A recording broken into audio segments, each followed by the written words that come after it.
Assalamualaikum warahmatullahi wabarakatuh. Saya Mawarniandia Pastikasari dengan NIM SF22606023 akan memaparkan hasil PPT dari mata kuliah Teknologi Formulasi Sediaan Semi-solid dan Liquid. Yang pertama yaitu ada definisi sirup eliksir. Menurut Farmakope Indonesia edisi 6, sediaan pekat dalam air dari gula atau pengganti gula dengan atau tanpa penambahan bahan pewangi dan zat obat, serta zat tambahan lain yang sesuai. Adapun contoh sirup eliksir yaitu pertama sirup Bronkris, kedua sirup disolvon, ketiga sirup batugin, keempat sirup termagon, dan yang terakhir sirup mucohexin.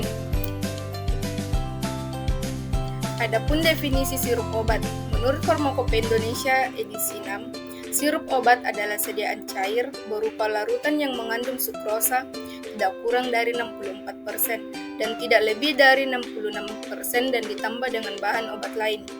Contoh sirup obat yaitu pertama, sirup pseudoephedrine HCl, kedua sirup chlorpheniramine maleat, ketiga sirup dextrometorphan, yang kelima sirup guaifenesin.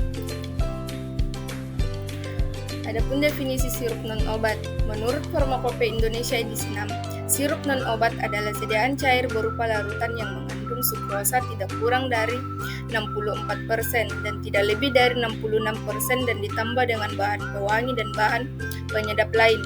Contoh sirup non-obat yaitu pertama, sirup rasa jeruk, kedua sirup rasa stroberi, ketiga sirup rasa coklat, keempat sirup rasa pisang, dan kelima sirup rasa madu. Definisi sirup kering. Menurut Farmakope Indonesia edisi 6, sirup kering adalah sirup yang telah dipekatkan sedemikian rupa sehingga tidak menetes pada suhu 20 derajat Celcius dan dapat dibubarkan kembali dalam air dengan mudah. Contoh sirup kering yaitu pertama, sirup simplex kering, sirup glukosa kering, sirup maltosa kering, sirup fruktosa kering, dan terakhir sirup aspartom. Adapun keuntungan dan kerugian dari sirup eliksir. Keuntungannya yaitu pertama, rasa manis yang dapat menutupi rasa obat yang tidak enak. Yang kedua, mudah ditelan, terutama untuk anak-anak dan lansia. Yang ketiga, dosis dapat diatur dengan mudah. Yang keempat, stabilitas obat lebih baik karena adanya alkohol. Kekurangannya yaitu yang pertama, mudah rusak oleh bakteri. Yang kedua, kandungan alkohol dapat menyebabkan iritasi lambung. Adapun keuntungan dan kerugian dari sirup obat. Yang pertama yaitu mudah ditelan, terutama untuk anak-anak dan lansia. Yang kedua, dosis dapat diatur dengan mudah. Yang ketiga, rasa manis yang dapat menutupi rasa obat yang tidak enak. Kekurangannya yaitu mudah rusak oleh bakteri. Yang kedua, kandungan gula yang tinggi dapat menyebabkan obesitas dan diabetes. Keuntungan dan kerugian dari sirup non-obat. Keuntungannya yang pertama, rasa manis yang dapat menutupi rasa obat yang tidak enak. Yang kedua, mudah ditelan terutama untuk anak-anak dan lansia. Yang ketiga, dosis dapat diatur dengan mudah. Kerugiannya yaitu tidak memiliki efek terapi. Yang kedua, kandungan gula yang tinggi dapat menyebabkan obesitas dan diabetes.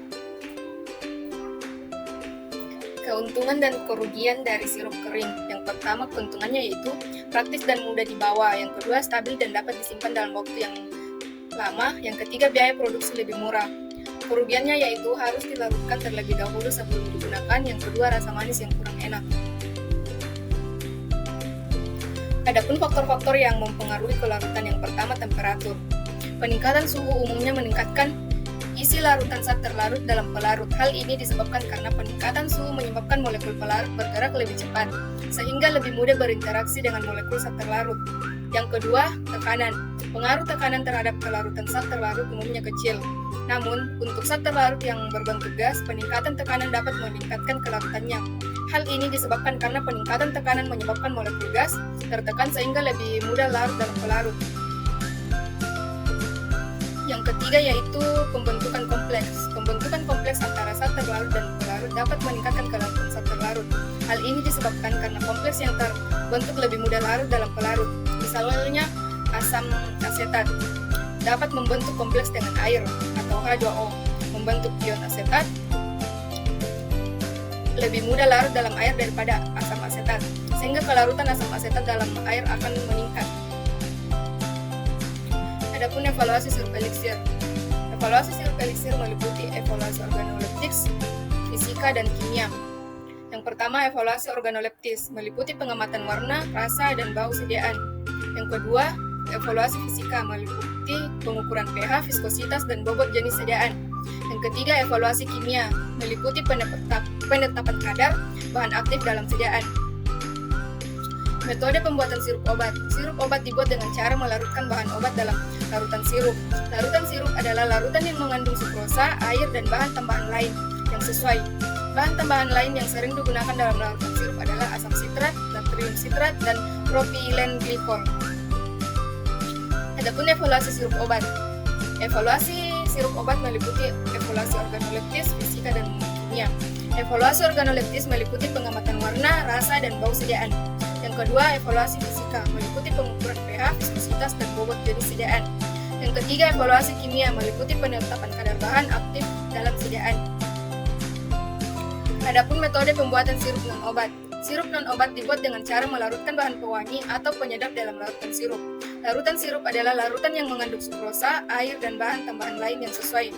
Bahan tambahan lain yang sering digunakan dalam larutan sirup adalah asam sitrat, natrium sitrat, dan propilen glikol. Evaluasi sirup non-obat. Evaluasi sirup non-obat meliputi evaluasi organoleptis. Evaluasi organoleptis meliputi pengamatan warna, rasa, dan bau sediaan. Adapun metode pembuatan sirup kering. Sirup kering dibuat dengan cara mengkristalkan sukrosa dari larutannya. Larutan sirup yang akan dipekatkan biasanya mengandung bahan tambahan lain, seperti asam sitrat, natrium sitrat, dan propilen glikol. Evaluasi sirup kering. Evaluasi sirup kering meliputi evaluasi organoleptis dan fisika. Yang pertama, evaluasi organoleptis meliputi pengamatan warna, rasa, dan bau sediaan.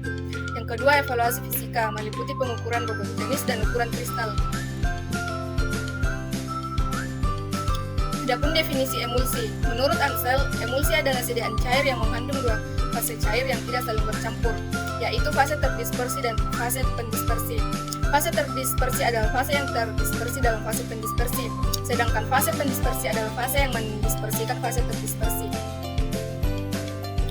Definisi suspensi. Menurut Ansel, suspensi adalah sediaan cair yang mengandung partikel padat tidak larut yang terdispersi dalam cairan pembawa. Partikel padat dalam suspensi harus terdispersi secara merata agar mudah dituang dan diminum. Definisi salep. Menurut Fornas, salep adalah sediaan setengah padat yang mudah dioleskan dan digunakan sebagai obat luar. Salep mengandung satu atau lebih bahan obat yang larut atau terdispersi dalam bahan dasar salep. Definisi krim.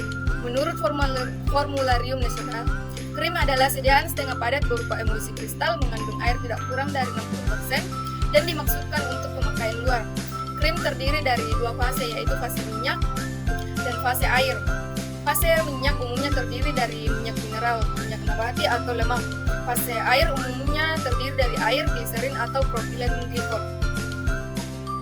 Definisi pasta. Menurut Parrot, pasta adalah sediaan setengah padat yang mengandung satu atau lebih bahan obat yang ditujukan untuk pemakaian topikal.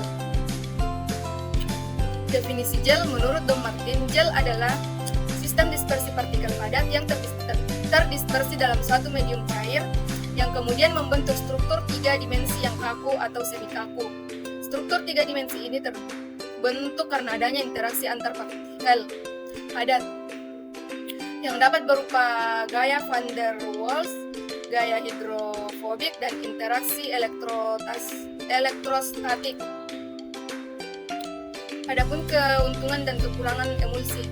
Keuntungannya yaitu dapat digunakan untuk mendispersikan zat aktif yang tidak larut dalam air. Yang kedua, dapat menutupi rasa dan bau obat yang tidak enak. Yang ketiga, dapat memberikan efek terapi yang lebih baik daripada larutan. Kekurangannya yaitu pertama, mudah rusak karena tidak stabil. Yang kedua, memerlukan pengawet untuk mencegah pertumbuhan mikroorganisme. Keuntungan dan kerugian dari suspensi. Keuntungannya yaitu pertama, dapat digunakan untuk mendispersikan zat aktif yang tidak larut dalam air. Yang kedua, dapat memberikan efek terapi yang lebih baik daripada larutan. Kekurangannya yaitu pertama, mudah mengendap, dan yang kedua, memerlukan pengaduk untuk menghomogenkan sediaan. Keuntungan dan kekurangan dari salep. Keuntungannya yang pertama, dapat digunakan untuk aplikasi topikal. Yang kedua, dapat memberikan efek terapi yang baik pada kulit. Adapun kekurangannya yaitu pertama, sulit dibersihkan, dan yang kedua, dapat meninggalkan noda pada pakaian. Keuntungan dan kekurangan krim. Keuntungannya yang pertama dapat digunakan untuk aplikasi topikal. Yang kedua dapat memberikan efek terapi yang baik pada kulit.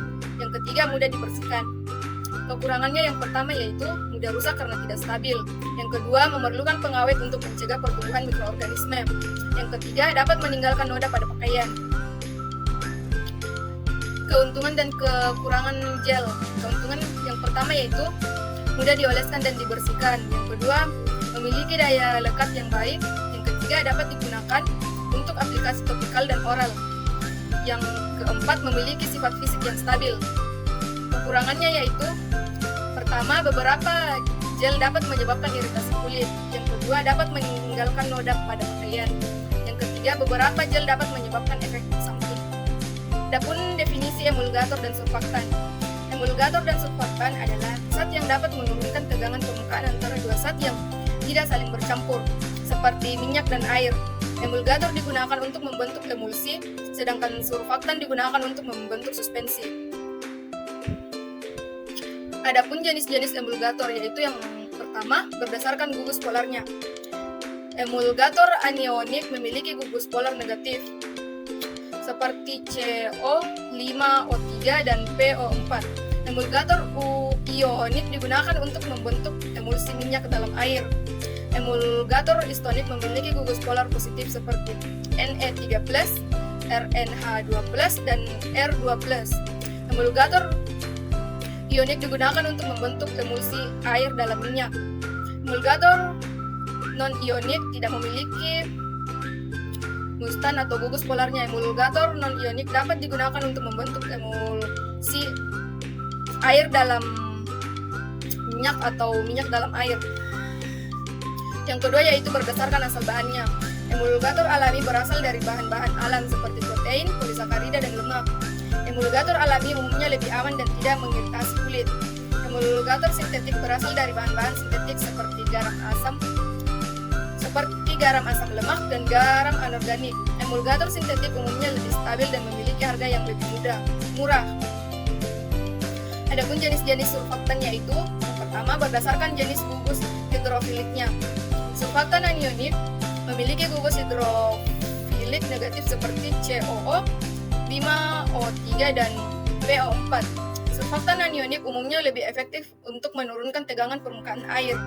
Surfaktan kationik memiliki gugus hidrofilik positif seperti NH3+, RNH2+, dan R2NH+. Surfaktan kationik umumnya lebih efektif untuk menurunkan tegangan permukaan minyak. Surfaktan non-ionik tidak memiliki muatan pada gugus hidrofiliknya. Surfaktan non-ionik umumnya lebih stabil daripada surfaktan anionik dan kationik. Yang kedua yaitu berdasarkan gugus hidrofobiknya. Surfaktan rantai panjang memiliki gugus hidrofobik yang panjang. Surfaktan rantai panjang umumnya lebih efektif untuk membentuk emulsi minyak dalam air. Sedangkan surfaktan rantai pendek memiliki gugus hidrofobik yang pendek. Surfaktan rantai pendek umumnya lebih efektif untuk membentuk emulsi air dalam minyak. Adapun definisi dari HLB. HLB atau hydrophilic lipophilic balance adalah suatu parameter yang digunakan untuk menentukan kecenderungan suatu emulgator untuk membentuk emulsi minyak dalam air atau air dalam minyak. HLB dihitung dengan menggunakan rumus HLB sama dengan 20H kurang L. HLB yang lebih besar dari 12 menunjukkan bahwa emulgator lebih cenderung membentuk emulsi air dalam minyak.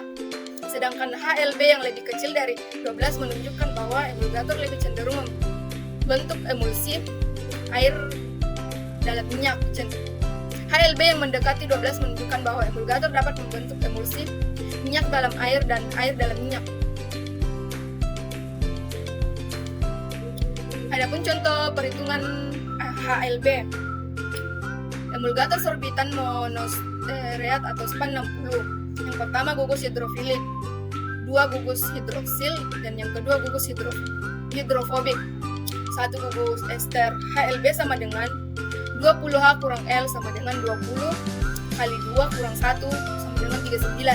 HLB emulgator SPAN 60 adalah 39 yang menunjukkan bahwa emulgator ini lebih cenderung membentuk emulsi minyak dalam air. Contoh perhitungan HLB yang kedua yaitu emulgator natrium sulfat atau sodium lauryl sulfat.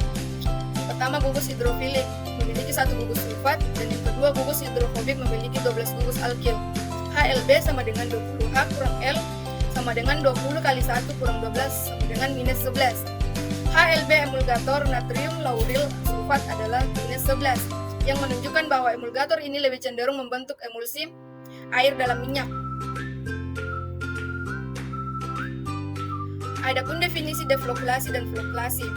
Yang pertama, deflokulasi adalah peristiwa terurainya agregat partikel koloid menjadi partikel-partikel tunggal.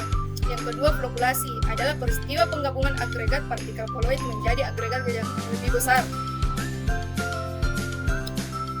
Adapun proses pembentukan deflokulasi. Proses deflokulasi secara alami dapat terjadi karena beberapa faktor, yaitu absorpsi ion-ion yang terabsorpsi pada permukaan partikel koloid, dapat mengurangi gaya tolak-menolak antar partikel, sehingga partikel-partikel koloid tersebut dapat bergabung membentuk gumpalan perubahan ukuran partikel. Partikel koloid yang berukuran besar akan lebih mudah mengalami deflokulasi daripada partikel koloid yang berukuran kecil. Perubahan kelarutan partikel koloid yang kelarutannya rendah akan lebih mudah mengalami deflokulasi daripada partikel koloid yang kelarutannya tinggi. Proses deflokulasi dengan penambahan zat deflokulasi dapat terjadi karena zat deflokulasi dapat menetralkan muatan pada permukaan partikel koloid, sehingga gaya tolak-menolak antar partikel berkurang. Zat deflokulasi yang sering digunakan adalah garam-garam logam, alkil dan alkali tanam, seperti natrium klorida, kalium sulfat, dan kali. Adapun proses pembentukan flokulasi. Proses flokulasi secara alami dapat terjadi karena beberapa faktor, yaitu bentuk partikel. Partikel koloid yang berbentuk tidak teratur akan lebih mudah mengalami flokulasi daripada partikel koloid yang berbentuk teratur. Muatan partikel. Partikel koloid yang bermuatan sama akan lebih mudah mengalami flokulasi daripada partikel koloid yang bermuatan berbeda. Kesetimbangan elektrostatik. Ketidaksetimbangan elektrostatik pada permukaan partikel koloid dapat menyebabkan terjadinya flokulasi. Proses flokulasi dengan penambahan zat flokulasi dapat terjadi karena zat flokulan dapat meningkatkan daya tarik-menarik antar partikel koloid, sehingga partikel-partikel koloid tersebut dapat bergabung membentuk gumpalan. Zat flokulan yang sering digunakan adalah polimer seperti polikrilamida dan polivinil alkohol. Metode pembuatan emulsi. Ada beberapa metode yang dapat digunakan untuk membuat emulsi. Yang pertama yaitu metode gom kering, yang kedua metode gom basah, yang ketiga metode dispersi, dan yang terakhir metode sentrifugasi.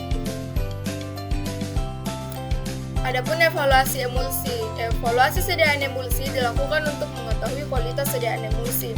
Sediaan emulsi meliputi beberapa parameter, yaitu pertama ukuran partikel, yang kedua homogenitas, dan terakhir viskositas. Metode pembuatan suspensi. Ada beberapa metode pembuatan sediaan suspensi. Yang pertama metode dispersi, yang kedua metode redispersi, dan yang ketiga metode granulasi. Evaluasi suspensi. Sediaan suspensi perlu dievaluasi untuk mengetahui kualitas dan stabilitas sediaan.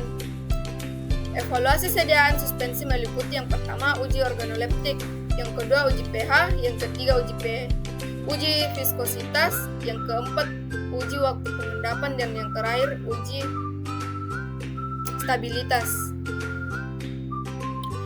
Metode pembuatan salep. Ada dua metode utama pembuatan sediaan salep, yaitu pertama metode peleburan dan pengadukan.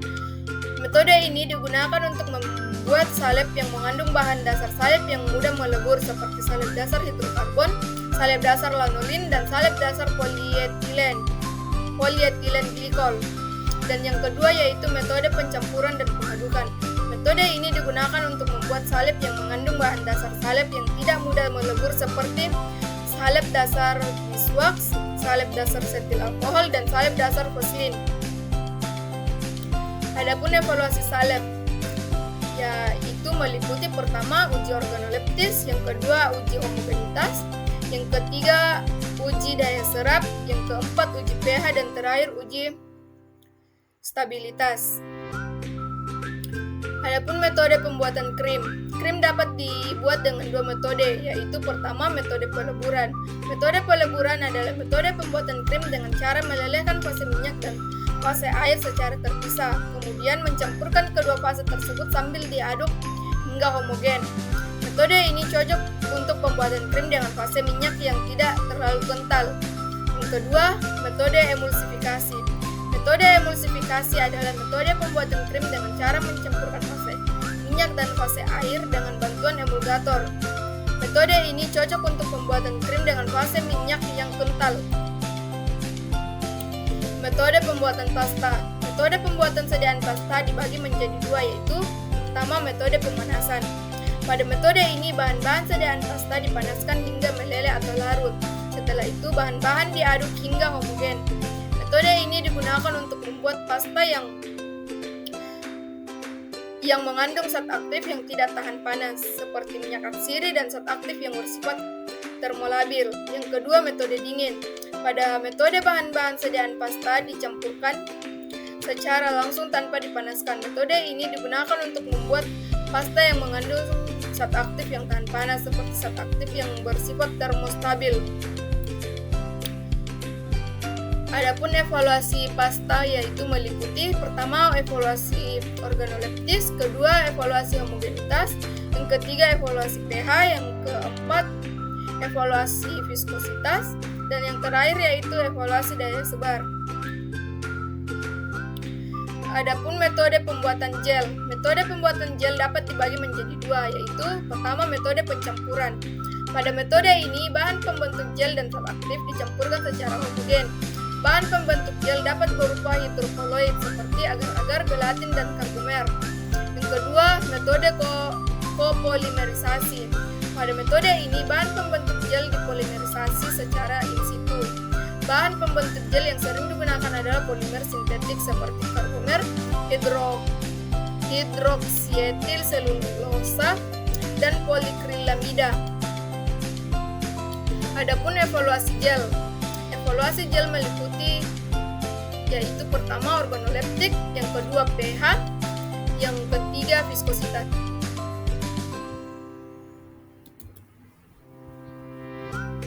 Sekian pemaparan materi dari saya. Kurang dan lebihnya mohon dimaafkan. Wabillahi taufiq wal hidayah. Wassalamualaikum warahmatullahi wabarakatuh.